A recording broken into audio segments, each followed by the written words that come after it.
सगळ्या मराठ्यांचे लोक हे आरक्षणाचा फायदा घेणार आहेत आणि जे आरक्षणच टिकत नाही, टिकायचं ते तर आपण सांगतो त्यांना मराठा समाज मागाससिद्ध झालाय, 10% आरक्षण दिलंय, तर तुम्ही ओबीसीत घ्या ना, मागाससिद्ध झाले ओबीसीत घ्यायला काय हरकत आहे?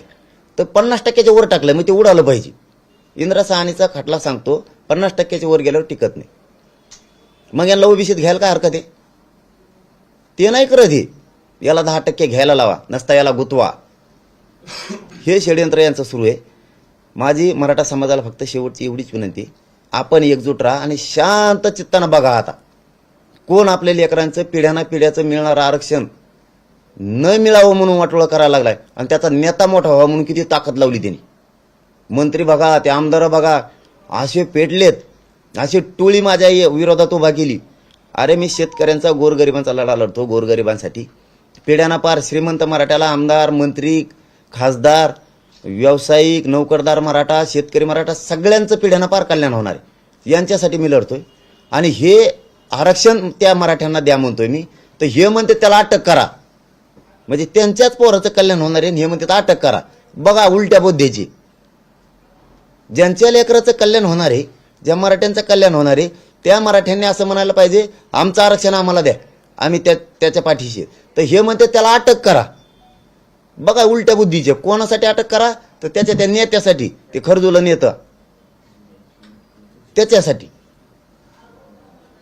काय राव, पक्ष मोठा झाला, जातीच्या लेकरापेक्षा जातीच्या लेकराचे हाल बघा काय चाललेत. पोरं सुशिक्षित बेकार झालेत, करोडोंना फाश्या घ्यायला लागलेत.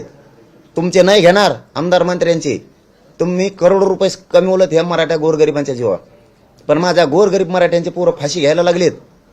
फाशी आणि 10%ला आधार लागले तुम्ही आमच्यावरती. घ्या म्हणताय ते घ्या, त्या ओबीसीत घेते ते 200-250 लोक. आमची मूळ मागणी ओबीसी आरक्षण आणि सगळ्या सोयऱ्यांची अंमलबजावणी करणे. ही देवेंद्र फडणवीस साहेब तुम्ही करा, तुम्ही करा. तुम्ही आमचे मराठे आमच्या अंगावर घालू नका. आणि मराठ्यांच्या आमदाराला मंत्र्यांना सुद्धा विनंती आहे, मराठ्यांचे पोरं बर्बाद करण्यासाठी त्यांचं ऐकून मराठ्यावर चाल करू नका, चाल बंद करा. मराठ्यावर चाल करून येऊ नका, पूर्वीचे चाल करून. तुम्ही पूर्वीचेच पाडे गिरायला लागले.